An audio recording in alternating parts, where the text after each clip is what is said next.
இந்திய வெளிவிவகார அமைச்சரை சந்தித்த தமிழ் கட்சிகள் இந்திய மீனவர் பிரச்சினையை முன்வைக்காது காட்டிக் கொடுக்கும் வேலையை மட்டும் செய்தனர். சந்திரசேகர் குற்றச்சாட்டு.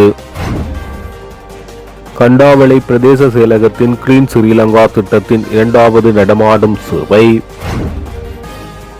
மன்னார் நீதிமன்ற விவகாரம் பிரதான சந்தேக நபரை குற்றத்தடுப்பு பிரிவில் 90 நாட்கள் தடுத்து வைத்து விசாரணை செய்ய நீதிமன்றம் அனுமதி. சம்மளம் குளத்தில் அடாவடித்தனமாக கட்குவாரி அமைக்க முயற்சி. ரவிகரன் எம்பி விடுத்துள்ள எச்சரிக்கை. தமக்கென ஒரு இடம், அழகான வாழ்க்கை, ஜனாதிபதி பிறப்பித்துள்ள உத்தரவு. யாழ் தையிட்டுக்கு எதிராக வெடிக்கவுள்ள மக்கள் போராட்டம். 6ஆம் தர ஆங்கில மொழி பாடப்புத்தக விவகாரம் எடுக்கப்பட்டுள்ள நடவடிக்கை.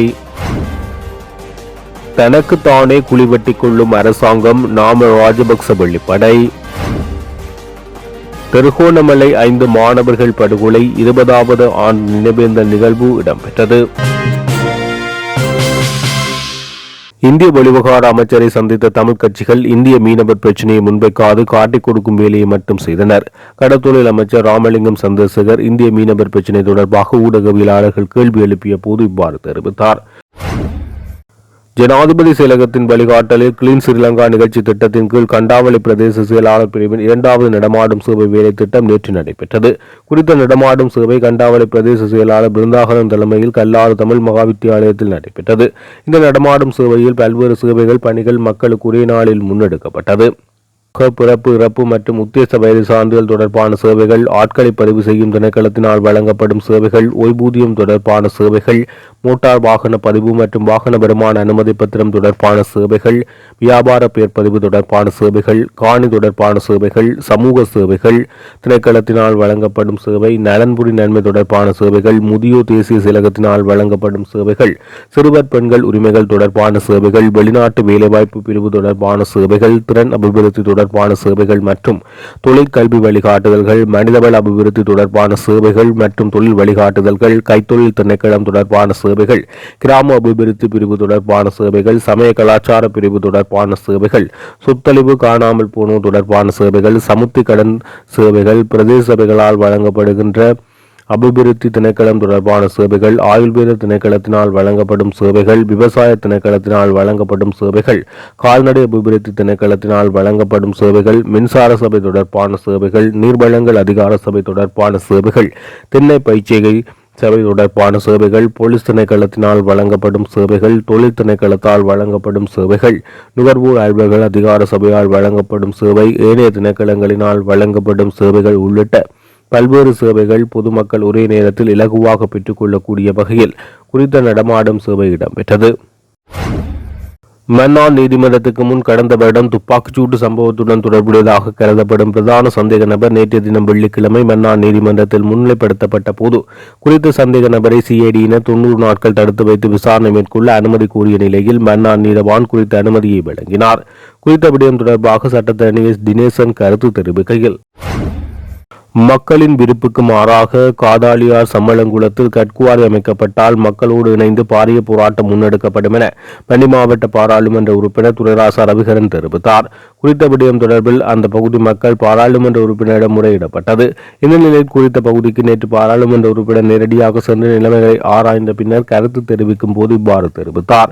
குறித்த களவிஜயம் தொடர்பில் மேலும் தெரிவிக்கையில், காதாலியார் சம்மளங்குளம் பகுதியில் கடந்த 2018ஆம் ஆண்டு கட்குவாரி ஒன்றினை அமைத்து பாறைகளை வெடிவைத்து தகர்த்து அகழ்வு செய்யும் செயற்பாடுகள் முன்னெடுக்கப்பட்டதாக பாராளுமன்ற உறுப்பினரிடம் தெரிவிக்கப்பட்டது.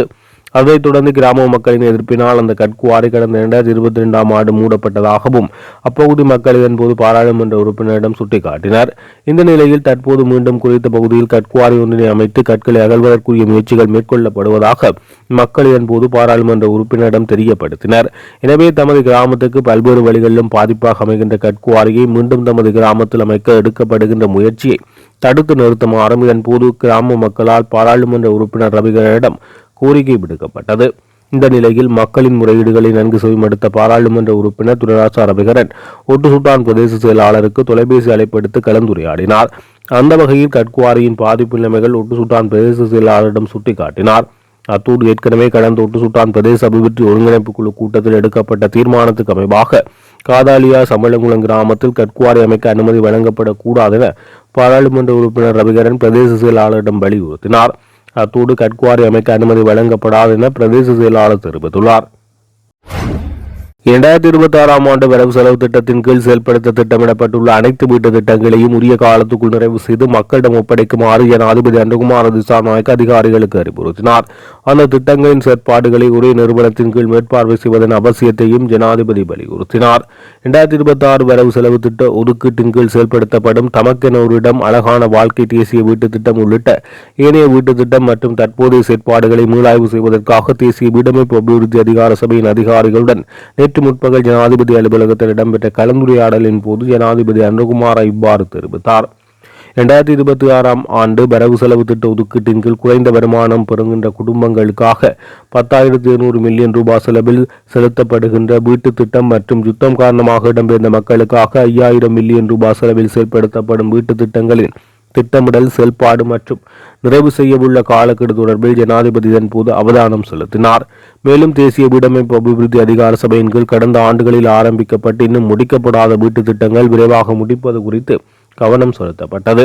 வீடமைப்பு நிர்மாணிப்பு மற்றும் நீர்வளங்கள் அமைச்சர் வைத்திய சுசில் ரணசிங்க, வீடமைப்பு நிர்மாணிப்பு மற்றும் நீர்வளங்கள் பிரதி அமைச்சர் டிபி சரத், ஜனாதிபதியின் சிரேஷ்ட மேலதிக செயலாளர் ரசஸ் அபுன்சு, வீடமைப்பு நிர்மாணிப்பு மற்றும் நீர்வளங்கள் அமைச்சின் செயலாளர் பொறியியலாளர் எஸ் குமுதுலால் போகவத்த, திரைசேரியின் வரவு செலவு திட்ட திணைக்களத்தின் பணிப்பாளர் நாயகம் ஜூட் நிலுக்சான் மற்றும் தேசிய வீடமைப்பு அதிகார சபையின் தலைவர் ஜே.கே. அரவிந்த் ஸ்ரீநாத் உட்பட தேசிய வீடமைப்பு அதிகார சபை மற்றும் நிதியமைச்சின் சிரேஷ்ட அதிகாரிகள் கலந்து கொண்டனர். தையிட்டு விகாரைக்கு எதிராக யாழில் மாபெரும் போராட்டம் முன்னெடுக்கப்பட உள்ளது. குறித்த போராட்டம் இன்று காலை 8 மணிக்கு ஆரம்பமாகும். தையிட்டு கலைவாணி வீதிக்கு முன் போராட்டம் முன்னெடுக்கப்பட உள்ளது. அதிகாரத்துக்கும் அடக்குமுறைக்கும் எதிரான ஒளி என்ற துணைப்பொருளில் போராட்டம் முன்னெடுக்கப்பட உள்ளமை குறிப்பிடத்தக்கது.